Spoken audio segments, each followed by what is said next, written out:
Hello children, welcome to RS Classroom. To learn 8th, 9th and 10th biology, visit RS Classroom channel in the YouTube. Now let us start the lesson.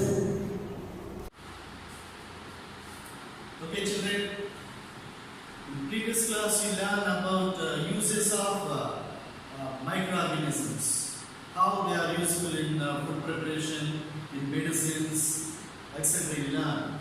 Today we will discuss about some more uses of microorganisms and their harmful effects also.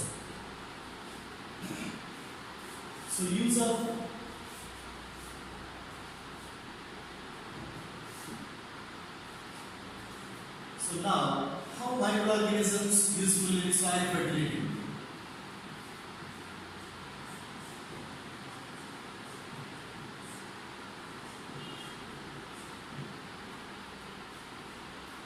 Plants require some elements from the nature for their survival.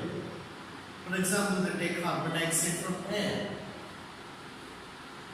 In the same manner, they need nitrogen also. Nitrogen is very essential to make some nutrients like proteins.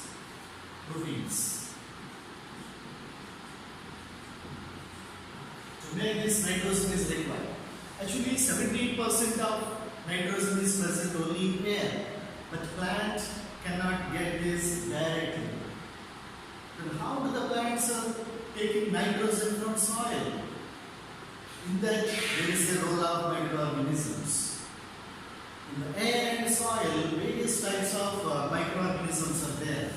For example, in the rhizobium, in the root nodules of legume plants. Rhizobium,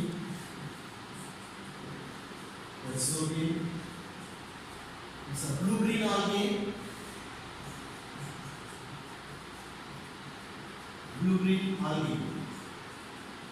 For example, see this. This is a blue-green algae of this name is nostoc.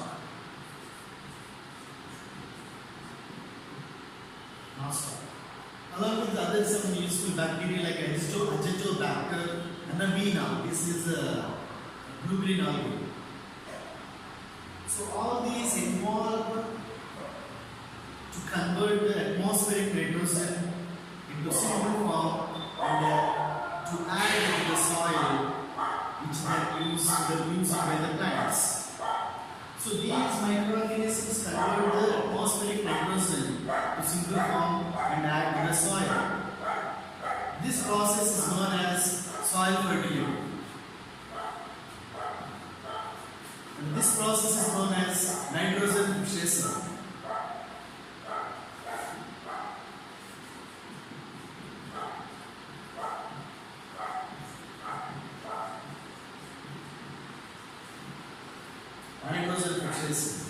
So by adding the nutrient to soil, they are increasing the soil fertility. Not only that, by process of decomposing also, microorganisms increase the soil fertility. Decompose. So decomposing means converting the complex molecules in the dead bodies of living things into single form. This happens by breakdown of the molecules. Microorganisms do this. To understand this decomposing concept, there is an activity. Let us see that. So making compost at your home. For that, simply dig a pit in your garden and fill up with soil. And now add a few layers of biodegradable waste or wet waste.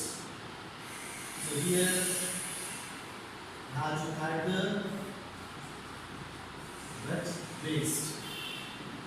Wet waste means biodegradable waste. That means it can be decomposed by microorganisms, which includes plant waste, animal waste, food waste, etc. And again, you cover this with soil. Like this, we make some layers and every day sprinkle some water.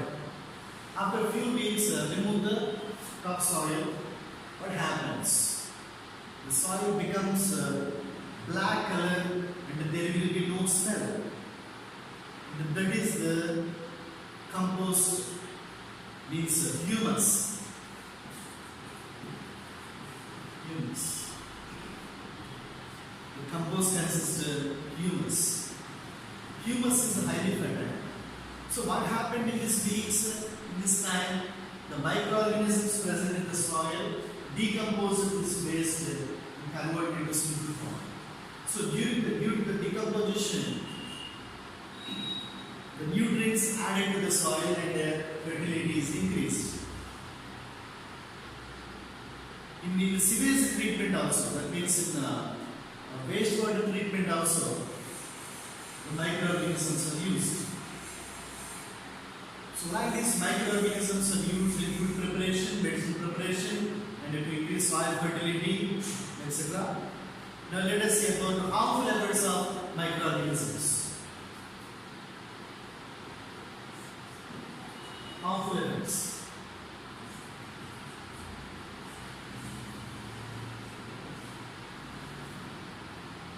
You know the illness, that means if there is an abnormality and if there is if you cannot work properly, if there is a dysfunction in organs, that is called illness. Normally we call it as a disease.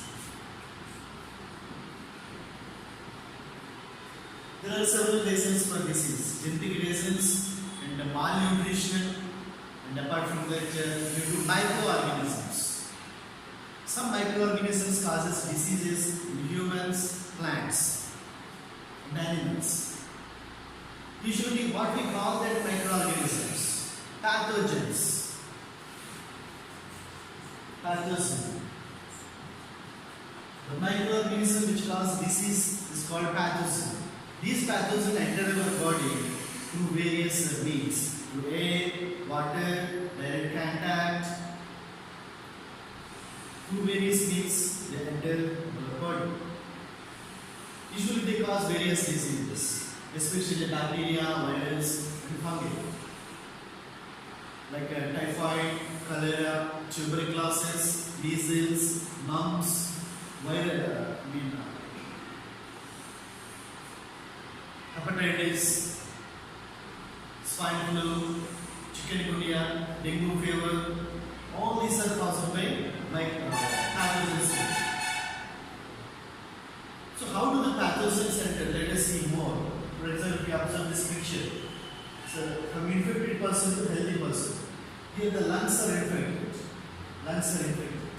So whenever the person is sneeze or cough, the microorganisms present in the lungs enter the air, and whenever the healthy person inhales the air, the microorganism enters his body and causes illness. Not only this, there are various means to transfer the disease from infected person to healthy person, like air, water, animals, insects, direct contact. Direct contact means when we touch the utensils and the clothes used by the infected person, and by shaking hand also even. And food. Through these, the microorganism transfer from infected person to healthy person. Such kind of diseases are called communicable diseases.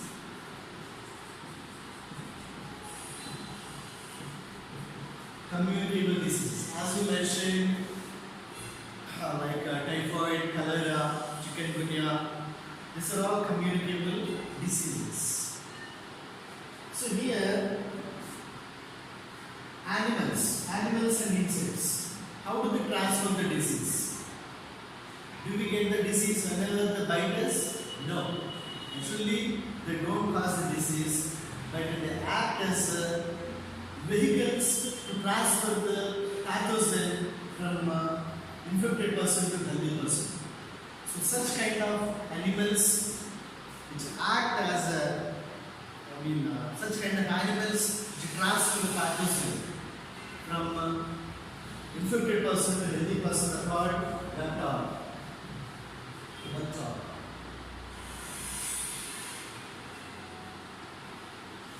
For example, malaria disease.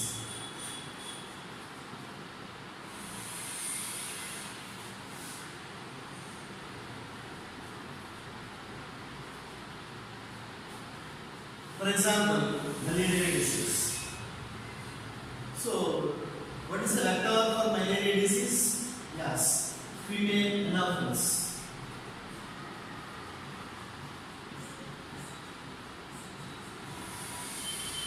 So, female anopheles mosquito. So, how we transfer to the healthy person? So, whenever the female anopheles mosquito bites the infected person,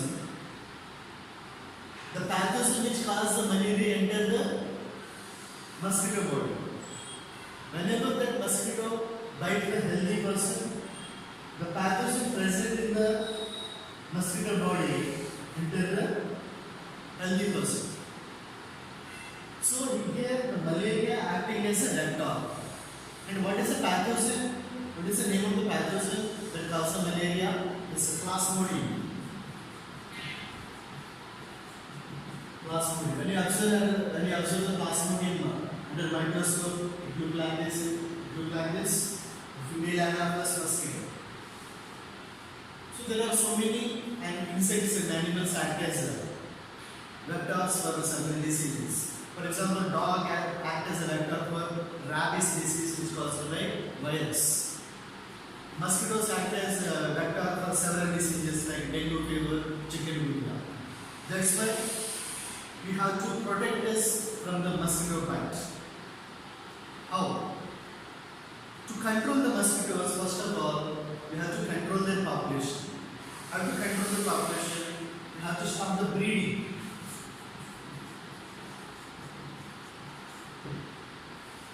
Breeding of mosquitoes. Where do they breed? Yeah, sewage water. So by spraying kerosene on the surface of the drainage water, we can kill the larvae of the mosquitoes by not allowing oxygen. Another one,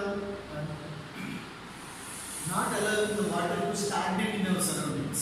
Whether it is drainages, in our home also, we should not allow the stagnate there. We should not allow the water to stagnate. Because mosquitoes breed on the stagnant water only. You can use mosquito repellents and mosquito nets in your home to control the mosquitoes. These are the ways to control the mosquitoes. Not only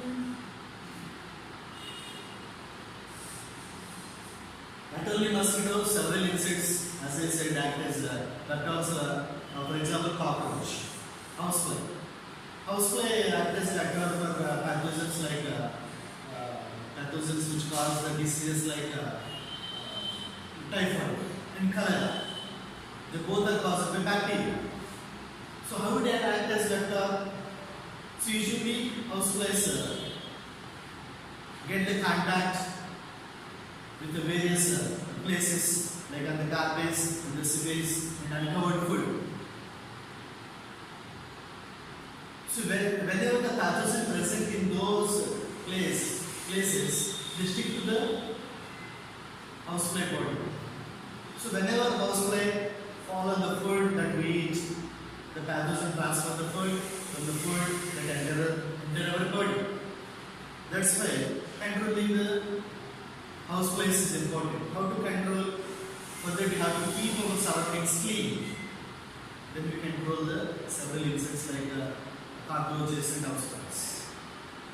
Not only in humans, microorganisms cause diseases in animals also, especially in cattle, poultry, sheep, etc. For example, anthrax. Anthrax, cattle, foot and mouth. Anthrax, foot and mouth disease in cattle, and bird flu and fowl pox in poultry. Fowl pox, bird flu in poultry. Several virus and bacteria causes these diseases. Even in plants also. Let us see the diseases in plants. Let us see some examples. For example, this is the disease in citrus fruits. It's called a citrus canker.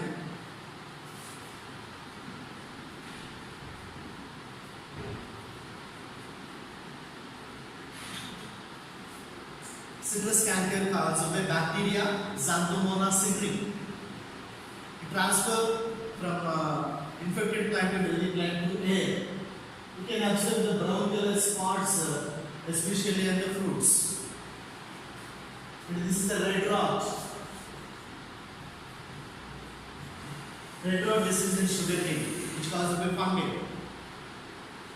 So the fungal spores transfer from infected to healthy plants through air. Red rot.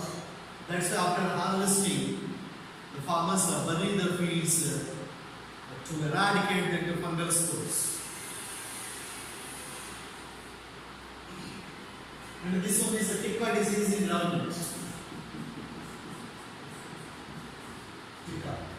Here red rot is caused by fungi. Ticka also caused by the fungus only.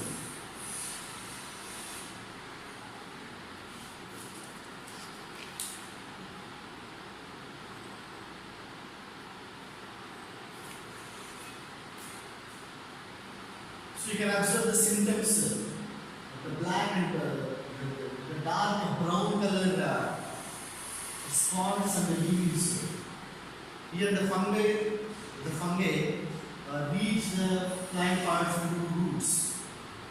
So the fungi produce the spores in soil. From soil they enter the plant body. And this is the tobacco Mosaic disease.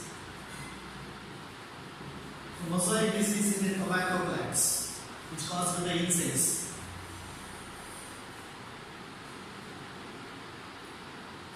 Sorry. The tobacco mosaic disease, which caused by virus. Here the insect acts as a vector to transfer the disease. Insects, through insects it transfer to the healthy plants. Viral disease. You can observe the mosaic design with the lines as a mosaic pattern.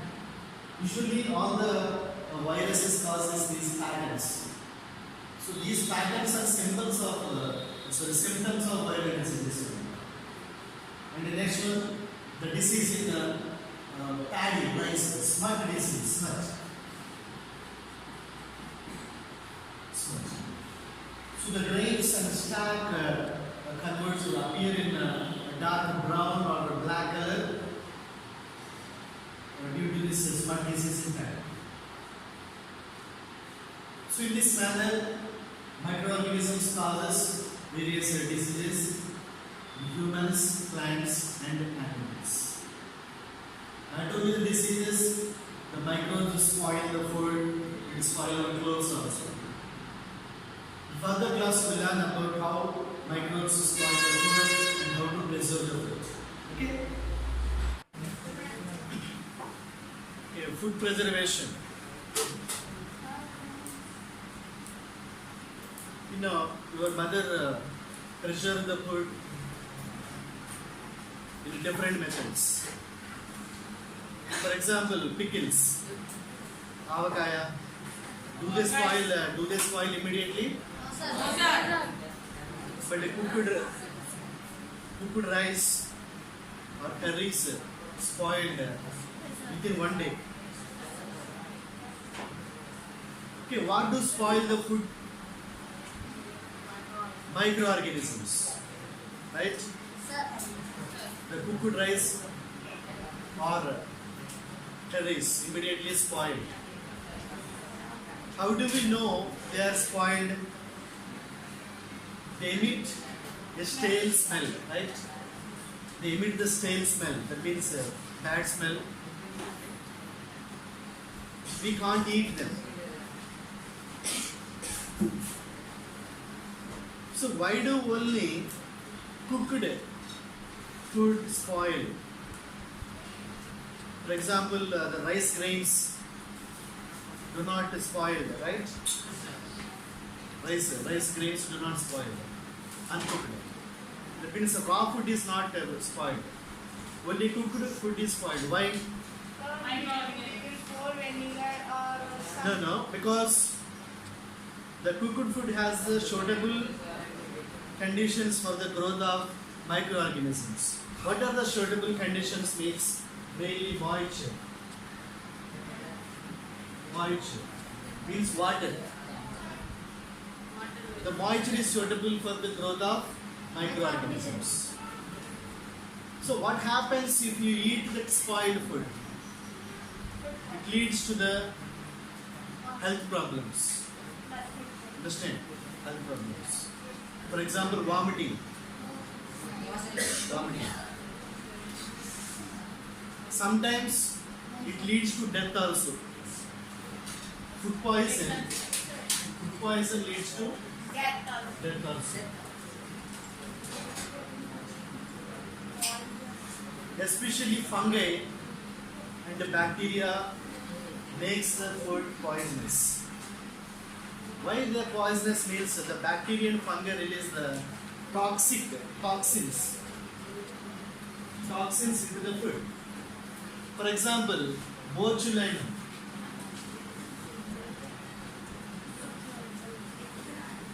Botulism is a disease.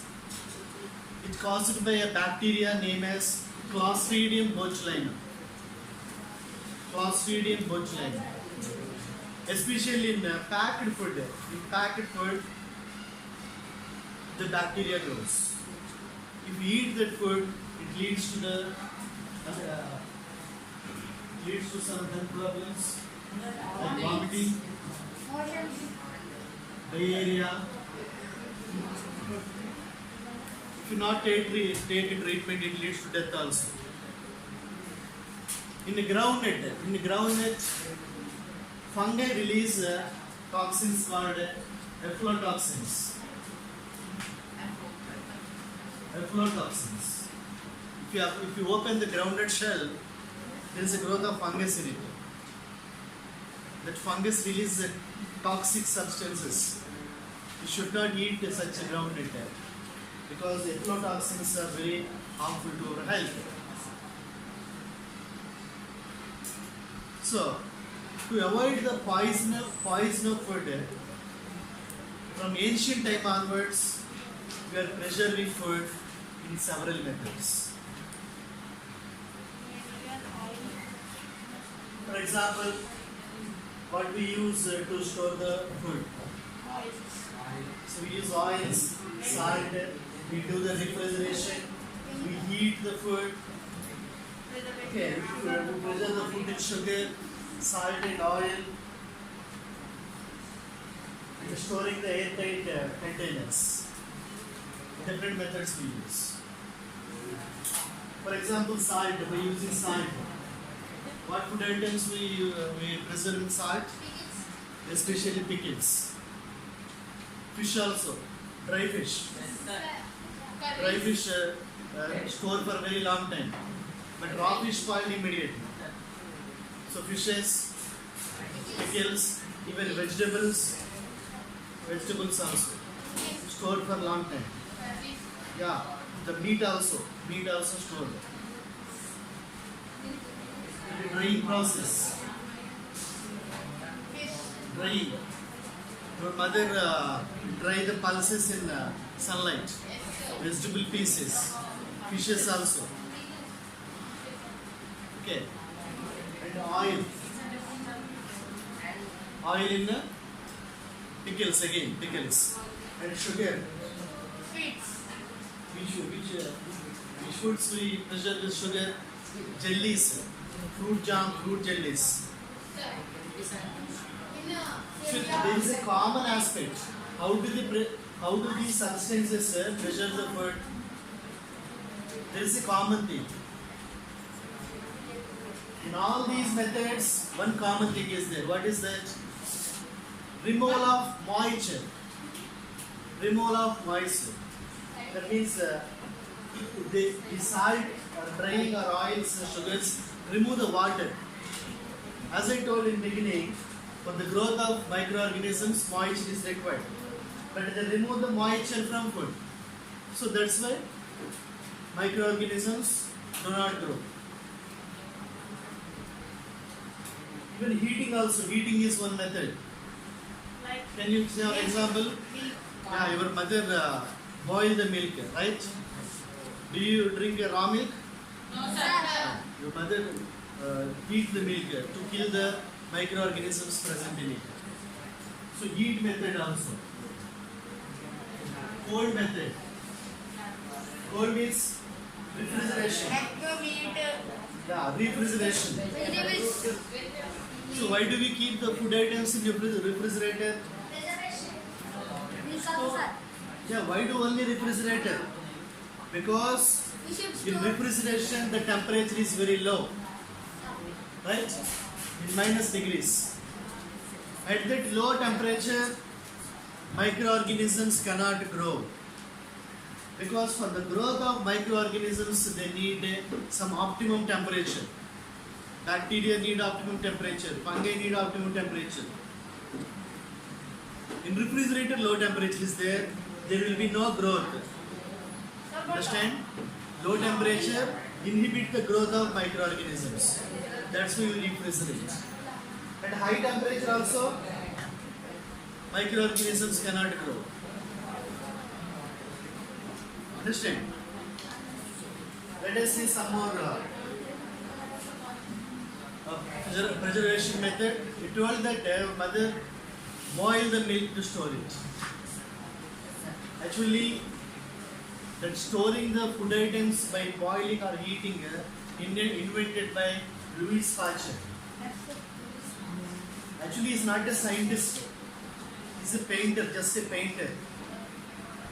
Then why did he become as a world famous scientist? Because of the curiosity. He has the curiosity to find, to explore the nature.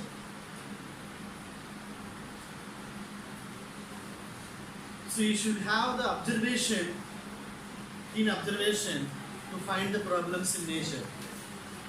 Then you can solve them through the hypothesis that you learn in scientific method.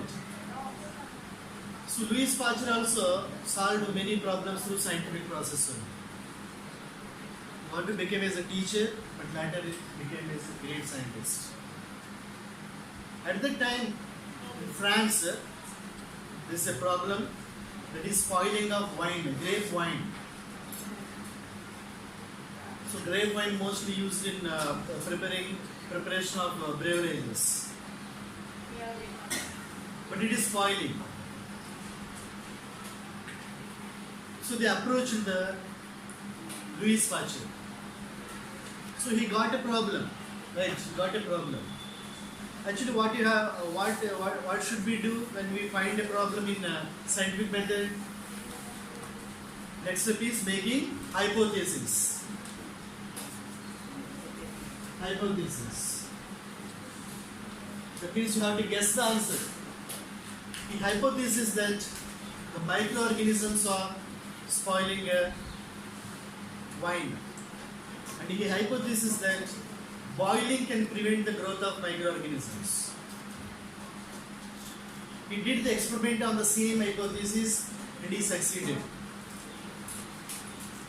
And that method later famous as pasteurization. Pasteurization.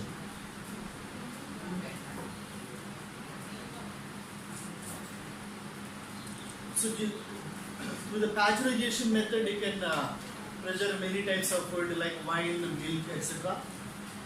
So what they do, pasteurization. For example, see the milk chilling center.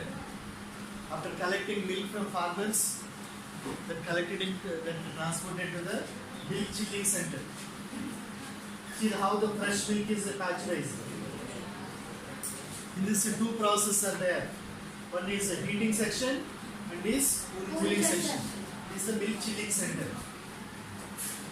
So first of all, up to 15 to 30 minutes, the milk is boiled up to 72 degrees centigrade. Immediately, the temperature brought down to the 10 degrees centigrade here, especially. First heating, next cooling. At that low temperature, the milk is packed. So already you know, at low temperature microorganisms do not grow.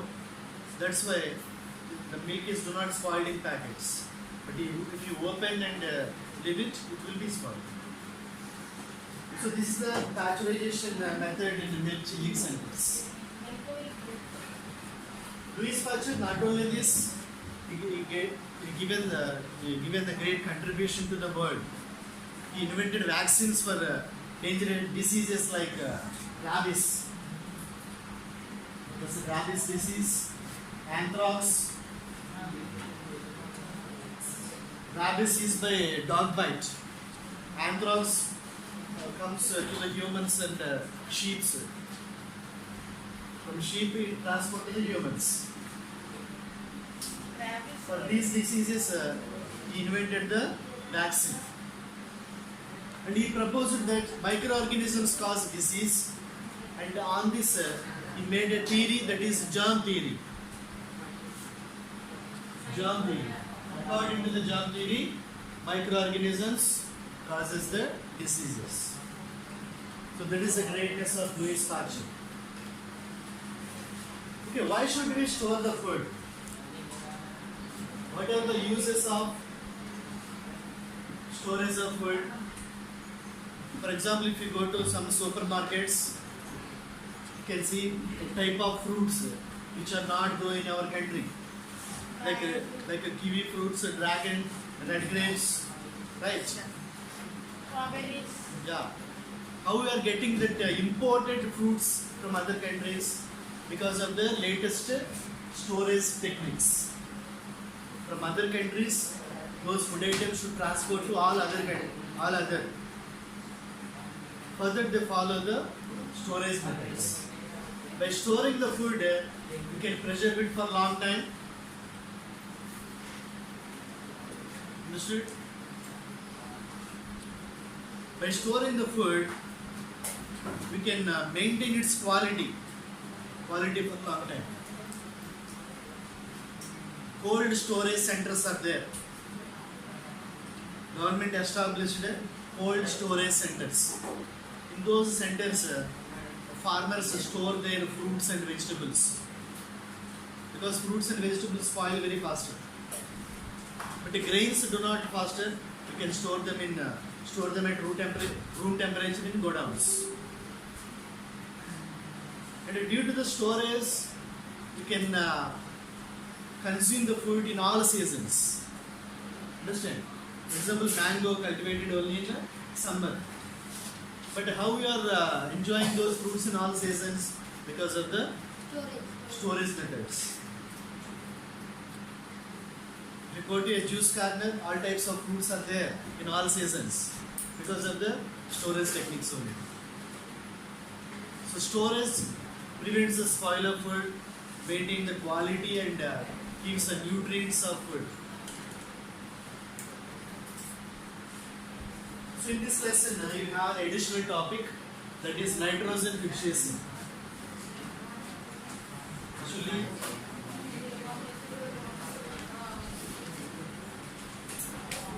why this topic means, in this method also microorganisms are used.